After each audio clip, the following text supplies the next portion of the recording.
एक गांव में बल्लू नाम का एक आदमी था जिसकी बहुत बड़ी मोमोज की दुकान थी। पूरे गांव में और कोई भी मोमोज की दुकान नहीं थी, इसीलिए गांव के सभी लोग बल्लू के पास ही मोमोज खाने जाते थे। एक दिन एक बूढ़ी औरत बल्लू के मोमोज खाने आती है। अब देखते हैं आगे की कहानी। बताओ बूढ़ी काकी, कौन से मोमोज खाओगी? चिकन मोमोज, वेज मोमोज या तंदूरी मोमोज? एक काम कर बल्लू, मुझे वेज मोमोज खिलाना तो, जरा देखूं तो कैसे मोमोज बनाता है तू। बड़े चर्चे सुने हैं मैंने तेरे। ऐसा क्या? वैसे काकी, तुम्हें पहले तो कभी यहाँ नहीं देखा। हाँ, मैं दूसरे गांव से यहाँ आई हूँ, मगर चिंता मत करो, अब तुम मुझे रोज यहीं देखोगे, वो भी अपनी आंखों के सामने। बल्लू बूढ़ी काकी की बात कुछ समझ नहीं पाता है और उन्हें उनके वेज मोमोज दे देता है। ये लो काकी, तुम्हारे मोमोज। वैसे मुझे तुम्हारी बात कुछ समझ नहीं आई। जल्दी से समझ जाओगे। वैसे ये मोमोज मुझे कुछ खास पसंद नहीं आए, और तो और ये महंगे भी बड़े हैं। खैर, ये लो पैसे। बल्लू को बूढ़ी काकी की बात कुछ समझ नहीं आती, मगर वो उनसे कुछ कहता इससे पहले बूढ़ी काकी वहां से चली जाती है। इसके बाद बल्लू भी अपने काम में लग जाता है। अगले दिन जब सुबह सुबह बल्लू वापस अपने मोमोज की दुकान लगाने आता है, तब तो वो हैरान रह जाता है। बल्लू की मोमोज की दुकान के ठीक सामने उन्हीं बूढ़ी काकी ने अपने मोमोज की दुकान खोल ली थी, और तो और वो बूढ़ी काकी बल्लू से आधे दामों पर मोमोज बेच रही थी। तभी गांव का एक आदमी बल्लू के पास आता है और उससे कहता है, अरे बल्लू भाई, ये सब क्या चल रहा है गांव में? आपके रहते दूसरी मोमोज की दुकान? मैं भी नहीं जानता भैया, ये बूढ़ी काकी तो कल मेरी दुकान पे मोमोज खाने आई थी और आज इसने खुद ही दुकान खोल ली। जो भी हो बल्लू भाई, मगर वो बहुत ही सस्ते मोमोज बेच रही है, सभी लोग उसी के पास जाएंगे अब से। अब तो लगता है तुमको अपनी दुकान बंद करनी पड़ेगी। वो आदमी भी ये बोलकर बूढ़ी काकी के सस्ते मोमोज चखने पहुंच जाता है। थोड़ी ही देर में बूढ़ी काकी की दुकान पर बहुत भीड़ इकट्ठा हो जाती है और सबको उनके सस्ते मोमोज बड़े अच्छे लगते हैं, जबकि उधर बल्लू की दुकान पर सन्नाटा छाया हुआ था। आखिर ये कैसे मुमकिन है? भला इतने सस्ते दामों में कोई मोमोज कैसे बेच सकता है? इसमें तो कितना नुकसान है। जरूर इसमें कुछ गड़बड़ है, मुझे पता लगाना ही होगा, वरना सच में मेरी दुकान बंद हो जाएगी। बल्लू सोच में पड़ जाता है। ऐसे ही कई दिन बीत जाते हैं और अब गांव के सभी लोग सिर्फ बूढ़ी काकी के सस्ते मोमोज खाने ही जाते थे। बल्लू की दुकान पर अब सबने आना बंद कर दिया था, क्योंकि सबको लगता था बल्लू महंगे मोमोज बेचकर लोगों को ठगता है। एक दिन बल्लू घर पर ही बैठा रहता है और दुकान लगाने नहीं जाता। तभी उसका बचपन का दोस्त हरीश उससे मिलने आता है। अरे बल्लू, क्या बात है, तुम आज घर पर ही बैठे हो, दुकान लगाने नहीं गए? क्या ही करूंगा हरीश दुकान लगाकर, इतनी मेहनत करो, मोमोज बनाओ, लेकिन कोई भी मोमोज खाने नहीं आता। सबको लगता है कि मैं उनको महंगे मोमोज बेच रहा हूँ। अरे तो बल्लू, तुम भी मोमोज के दाम कम क्यों नहीं कर देते? अरे दोस्त, मोमोज की लागत ही उतनी है, तो मैं क्या अपनी जेब पे नुकसान उठाकर सस्ते मोमोज बेचूं? इससे कम दाम अगर मैंने किए तो मुझे बहुत ज्यादा नुकसान हो जाएगा। तो भला वो बूढ़ी काकी कैसे इतने सस्ते में बेच रही है मोमोज? उसे लागत कम कैसे पड़ रही है? वही तो मैं भी समझ नहीं पा रहा हूँ हरीश। जरूर दाल में कुछ काला है, और मैं तो ये भी सोच रहा हूँ कि आखिर वो बूढ़ी काकी आई कहाँ से? पहले तो मैंने कभी उसे इस गांव में नहीं देखा। बात तो तेरी सही है बल्लू, जाने वो कहाँ से आई है, लेकिन अगर तुम्हें अपनी दुकान बचानी है तो घर बैठे बैठे खुद से ये सब सवाल मत करो और पता लगाओ कि उसकी दुकान पे आखिर चल क्या रहा है। हरीश और बल्लू बातें कर ही रहे थे कि तभी उन्हें घर के बाहर से कुछ शोर सुनाई देता है। बल्लू की पड़ोसन मीना जोर जोर से चिल्ला रही थी और रो रही थी। बल्लू और हरीश बाहर जाकर देखते हैं। हे भगवान, मैं लुट गई, मैं बर्बाद हो गई, मेरे सारे गहने चोरी हो गए, हे भगवान। अरे ये सब कैसे हो गया मीना दीदी? पता नहीं बल्लू भैया, रात में कैसी आंख लगी कि चोर आए और सारा सामान लूट कर लेकर चले गए, हमें भनक भी न लगी। अरे ये आजकल गांव में चोरियां इतनी बढ़ती जा रही है, आखिर हो क्या रहा है? कुछ लोग मीना को संभालते हैं और उसे पुलिस के पास लेकर जाते हैं। वहीं बल्लू और हरीश फिर से बातें करने लगते हैं। खैर बल्लू, तू चिंता मत कर, मैं शाम तक उस बूढ़ी काकी के पुराने गांव और घर के बारे में पता लगाता हूँ। फिर हम दोनों वहां चलकर पता कर लेंगे कि आखिर इस बूढ़ी काकी के पीछे का राज क्या है। और ठीक है हरीश। हरीश चला जाता है और बल्लू अपने घर में वापस चला जाता है। शाम को हरीश बल्लू से दोबारा मिलने आता है। क्या हुआ हरीश, कुछ पता चला क्या? बल्लू, बड़ी मुश्किल से मुझे वो बूढ़ी काकी के पुराने गांव का नाम पता चला है, और वो यहाँ से काफी दूर भी है। तो फिर देर किस बात की है, चलो चलते हैं। बल्लू और हरीश बूढ़ी काकी के गांव जाने के लिए निकल जाते हैं। वहां पहुंचने के बाद बल्लू को सबसे पहले एक औरत दिखती है जो कि गोलगप्पे बेच रही थी। चल हरीश, ये गोलगप्पे बेचने वाली बहन से पूछते हैं, शायद ये कुछ जानती हो। ठीक है। बल्लू और हरीश दोनों उस औरत के पास जाते हैं और उससे कहते हैं, दीदी, आपके गांव में क्या पहले कोई बूढ़ी काकी रहती थी? अरे भैया, ये तो इतना बड़ा गांव है, यहाँ पर तो कितनी ही बूढ़ी औरतें रहती हैं। अब मुझे कैसे पता होगा तुम किसकी बात कर रहे हो? नहीं नहीं, असल में हमारे गांव में एक बूढ़ी काकी आई है, जिन्होंने हमारे गांव में आकर वहां पर मोमोज की दुकान खोल ली, और अब वो सस्ते दामों में मोमोज बेचती है। उसकी वजह से हमारे बल्लू भाई के मोमोज की दुकान ठप हो गई है। हे भगवान, कहीं तुम उस बूढ़ी औरत की बात तो नहीं कर रहे जिसके माथे पर एक बड़ा सा तिल है? हाँ हाँ, तिल तो था। तो क्या तुम उसे जानती हो? क्या वो तुम्हारी पड़ोसी थी? अरे वो इस गांव की नहीं है और पड़ोसी नहीं, वो तो एक भागी हुई मुजरिम है, चोर है वो, चोर। क्या मतलब? अरे जब वो इस गांव में आई तब उसने मेरे ही गोलगप्पे के ठेले के सामने अपनी गोलगप्पे की दुकान खोल ली। फिर वो सस्ते दामों पर लोगों को गोलगप्पे खिलाने लगी। हाँ, ठीक, यही तो मेरे साथ भी किया उसने। फिर क्या हुआ? उसकी दुकान पर जितने भी लोग आते थे वो उनमें से किसी न किसी एक को नशे वाले गोलगप्पे खिला देती थी, और रात में उस बूढ़ी काकी के 2 बेटे जाकर उसके घर में चोरी कर लेते थे। क्या?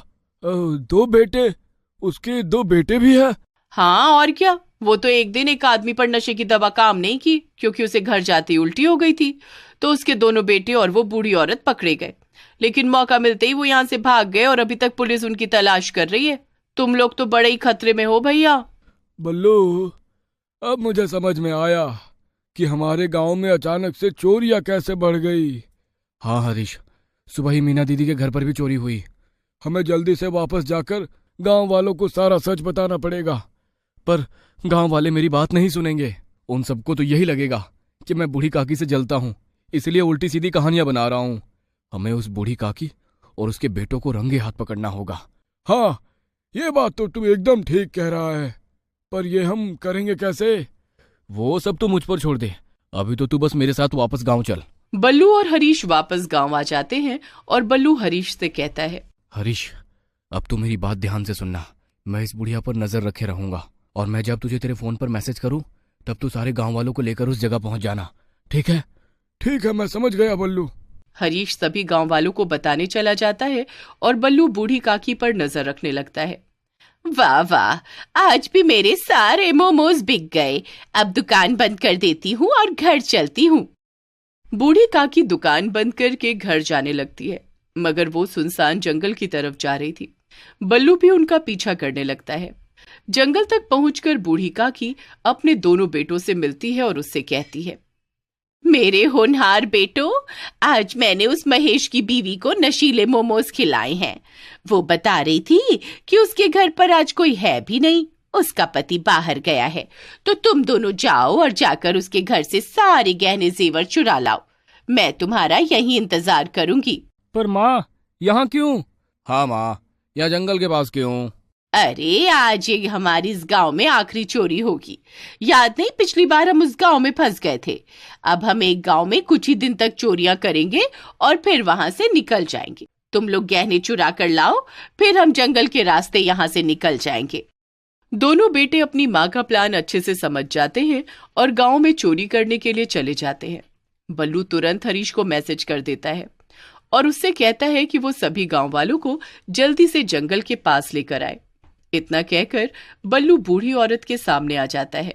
बस, बहुत हुआ तुम्हारा खेल, अब तुम रंगे हाथों पकड़ी गई काकी। क्या? तू यहाँ क्या कर रहा है? बल्लू को देखकर बूढ़ी काकी भागने की कोशिश करने लगती है, मगर बल्लू उसे पकड़कर एक जगह बांध देता है। थोड़ी देर में सभी गांव वाले भी हरीश के साथ वहां पहुंच जाते हैं। अरे बल्लू, यह सब क्या चल रहा है? तुमने हम सबको यहाँ क्यों बुलवाया? और तुमने ये सस्ते मोमोज बेचने वाली बूढ़ी काकी को ऐसे बांध के क्यों रखा हुआ है? जरा सब्र करिए आप सब, अभी सारा सच सामने आ जाएगा। तभी बूढ़ी काकी के दोनों बेटे खुशी खुशी वहां पहुंच जाते हैं। मामा, देखो, हम मनीष की बीवी के घर से गहने चुरा कर ले आए। अरे चुप कर बेवकूफ, देख वहाँ सभी गांव वाले हैं। दोनों बेटे वहां से भागने की कोशिश करने लगते हैं, मगर बल्लू दोनों को पकड़ लेता है। अरे अरे, तुम दोनों भाग कहाँ रहे हो? जरा सभी गांव वालों को सच तो बताना, वरना अच्छा नहीं होगा। दोनों बेटे गांव वालों को चोरी और मोमोज का सारा सच बता देते हैं, जिससे गांव वालों की आंखें खुल जाती हैं। अरे नहीं, हमसे तो बड़ी भूल हो गई बल्लू भैया। हमें भी सोचना चाहिए था कि ये बुढ़िया हमें इतने सस्ते में मोमोज क्यों खिला रही है। यह तो हमें बर्बाद कर देती। हाँ, यह तो हमें कंगाल करके भागने के इरादे से आई थी। तुमने हम सबको बचा लिया बल्लू भैया, तुम्हारा बहुत बहुत धन्यवाद। हाँ हाँ ठीक है, अब चलो इन लोगों को पुलिस के हवाले करो, वरना ये ना जाने और किस किस को बेवकूफ बनाएंगे। वो सब मिलकर बूढ़ी काकी और उसके बेटों को पुलिस के हवाले कर देते हैं और बल्लू की मोमोज की दुकान एक बार फिर से अच्छे से चलने लगती है। इतना ही नहीं, अब तो बल्लू की पूरे गांव में वाहवाही भी हो जाती है।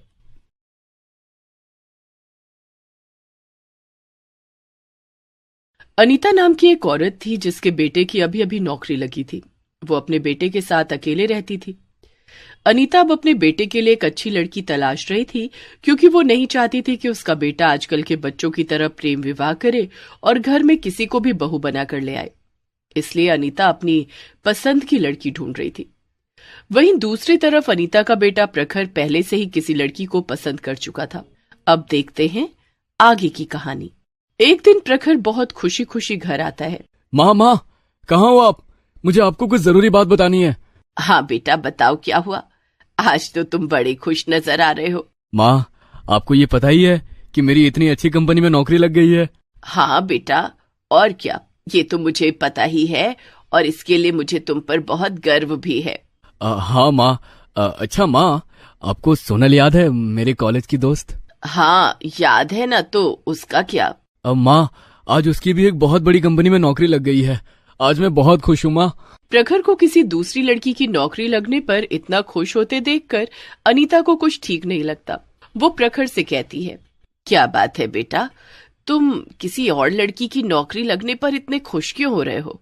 आखिर तुम्हारा उससे क्या नाता है? माँ, मैं आपको सब बताने ही वाला था, लेकिन आज से बेहतर दिन कोई हो ही नहीं सकता। दरअसल मैं सोनल से प्यार करता हूँ और उससे शादी करना चाहता हूँ। हम दोनों ने ये तय किया था कि हमारी नौकरियां लगने के बाद हम अपने अपने घरों में सब कुछ बता देंगे, और जब हम दोनों की अच्छी नौकरी लग गई है तो आप लोग हमारी शादी करवा दीजिए। प्रखर की बात सुनकर तो मानो अनीता के पैरों तले जमीन ही खिसक गई। वो चकराकर सोफे पर बैठ गई। अरे माँ, क्या हुआ आपको? आप ठीक तो हैं? अरे प्रखर, ये तू क्या कह रहा है? ये सब सुनकर ही दिमाग खराब हो रहा है। नहीं नहीं, कह दे कि तू मजाक कर रहा है बेटा। अरे माँ, इसमें भला मजाक करने जैसा क्या है? मुझे सोनल पसंद है और आपको भी जरूर पसंद आएगी। आप एक बार उससे मिलकर तो देखिए। नहीं, ऐसा बिल्कुल भी नहीं हो सकता। इस घर में केवल मेरी पसंद की ही लड़की आएगी। तो आप भी मेरी एक बात सुन लीजिए माँ, अगर आपने सोनल से मेरी शादी नहीं करवाई ना, तो मैं घर छोड़कर चला जाऊंगा। फिर इस घर में ना कोई बहू आएगी और ना ही आपका बेटा रहेगा। प्रखर की ऐसी धमकी सुनकर अनीता डर गई। क्या? नहीं नहीं बेटा, ऐसा मत बोल। ठीक है, मैं मिल लूंगी उस लड़की से, बस तू मुझे छोड़कर जाने की बात मत कर। अनीता की बात सुनकर प्रखर खुश हो जाता है और उसे लगता है कि अब सब ठीक हो जाएगा। लेकिन असल में अब तो प्रखर की जिंदगी में सब कुछ उल्टा पुल्टा होने वाला था। अगले दिन अनीता और प्रखर सोनल के घर जाते हैं उसे देखने के लिए। सोनल सबके लिए चाय लेकर आती है। वो देखने में सुंदर तो थी, लेकिन अनीता को वो बिल्कुल पसंद नहीं आई थी। अनीता मन ही मन सोचती है, छी छी, ये कैसी पसंद हो गई है प्रखर की। जरूर इसी लड़की ने मेरे बेटे को अपने जाल में फंसाया होगा। सोनल काफी खुश मिजाज लड़की थी और वो सबसे हंस हंस कर बातें भी कर रही थी। वो मॉडर्न थी और ज्यादा शर्मा नहीं रही थी। वहीं दूसरी तरफ सोनल की बहन मीनल भी वहीं पर खड़ी थी। मीनल स्वभाव से बड़ी ही शांत और सुशील नजर आ रही थी। अनीता को मीनल एक ही नजर में पसंद आ गई। वाह, ये तो बिल्कुल वैसी ही लड़की है जैसी कि मुझे अपने बेटे के लिए चाहिए थी। ये तो अपनी बहन से बिल्कुल विपरीत है। बस मुझे मेरी बहू मिल गई। तभी सोनल की माँ अनीता से कहती है, तो फिर हम ये रिश्ता पक्का समझे बहन जी? जी जी, बिल्कुल पक्का समझिए। बस रिश्ते में थोड़ा सा बदलाव है। क्या? कैसा बदलाव? दरअसल मुझे आपकी छोटी बेटी मीनल ज्यादा पसंद आ गई है, इसलिए मैं अपने बेटे की शादी मीनल से ही करूंगी। अनीता की बात सुनकर सब लोग हैरान हो जाते हैं। ये आप क्या बोल रही हैं माँ? ऐसा कैसे हो सकता है? मैं तो सोनल को पसंद करता हूँ, फिर मैं मीनल से शादी कैसे कर सकता हूँ? वो सब मुझे कुछ नहीं पता, लेकिन मुझे मीनल ही पसंद है और तुझे उसी से शादी करनी पड़ेगी, वरना तू मेरा मरा हुआ मुंह देखेगा बेटा। अनीता मरने की बात करके प्रखर को अपनी बातों में उलझा लेती है, लेकिन प्रखर सोनल के अलावा किसी और से शादी नहीं करना चाहता था। तभी अनीता एक सुझाव देती है। ठीक है, अगर तुझे इस सोनल से शादी करनी है तो कर ले, लेकिन तू मीनल से भी शादी कर ले, इससे हम दोनों की इच्छाएं पूरी हो जाएंगी। आप ये कैसी बातें कर रही हैं माँ? भला ऐसे कैसे हो सकता है? लेकिन मुझे इसमें कोई दिक्कत नहीं है, मुझे ये सुझाव अच्छा लगा। मैं भी अपनी बहन के साथ रहूंगी तो इससे अच्छा और क्या हो सकता है। अरे वाह, देखो अब तो मीनल को भी मंजूर है, अब तुम मना मत करो प्रखर, हाँ कर दो। प्रखर सबके दबाव में आकर शादी के लिए हाँ कर देता है और उसकी शादी सोनल और मीनल दोनों बहनों से हो जाती है। अनीता इस शादी से बहुत खुश थी, लेकिन प्रखर बिल्कुल भी खुश नहीं था। एक दिन प्रखर सोनल के साथ बैठा था और उससे बातें कर रहा था। सोनल, मुझे तो ये सब बिल्कुल भी ठीक नहीं लग रहा है। माँ ने बहुत गलत जिद की है, अब क्या होगा? मैं तो सिर्फ और सिर्फ तुमसे प्यार करता हूँ, मैं मिनल को कभी भी प्यार नहीं कर पाऊंगा। ओहो मेरे भोले पति, अरे तुम्हें उससे क्या लेना देना है? तुम तो बस मुझ पर ध्यान दो, बाकी सब कुछ मैं संभाल लूंगी। क्या सच में? हाँ और क्या। प्रखर सोनल की सांत्वना पाकर खुश था, लेकिन सोनल के इरादे तो कुछ और ही थे। प्रखर के ऑफिस जाने के बाद सोनल खुद से कहती है, इस बुढ़िया को तो अब मैं बताती हूँ, बहुत शौक था ना इसे मीनल को अपनी बहू बनाने का। मुझे ये मीनल बचपन से पसंद नहीं है। जो देखो वो यही कहता है कि मीनल कितनी सीधी है, मीनल कितनी शांत है, मीनल ये है, मीनल वो है, मीनल ये वो। अरे मेरे कान पक गए हैं ये सब सुन सुनकर, और इस बुढ़िया को भी मीनल ही पसंद आई। तो ठीक है, अब मैं मीनल और अपनी प्यारी सासू माँ दोनों को इकट्ठे सबक सिखाऊंगी। इतना कहकर सोनल बाहर जाती है और देखती है कि मीनल और अनीता दोनों सब्जी काट रहे थे। देखो तो महारानी को, दिन के 11 बज रहे हैं और अब ये अपने कमरे से बाहर आई है। अगर इतनी देर तक आराम फरमाओगी तो काम कब करोगी? काम? कौन सा काम मम्मी जी? आपको पता नहीं है क्या कि मेरा वर्क फ्रॉम होम चल रहा है? मैं करके ये सब फालतू काम नहीं करूंगी। और हाँ मीनल, मेरा कॉफी और नाश्ता मेरे कमरे में ही ले आना। हाँ ठीक है सोनल। क्या? अरे क्या ठीक है? तू पागल हो गई है क्या मीनल? तू भला इसका काम क्यों करेगी? वो मम्मी जी, मैं तो घर पर भी इसका सब काम करती थी, इसलिए मुझे तो आदत है। आप चिंता मत करिए, मैं कर लूंगी। मीनल की बात सुनकर अनीता हैरान हो जाती है और मीनल से कहती है, मुझे नहीं पता कि तू इसका काम अब तक क्यों कर रही थी, लेकिन अब से ये सब नहीं चलेगा।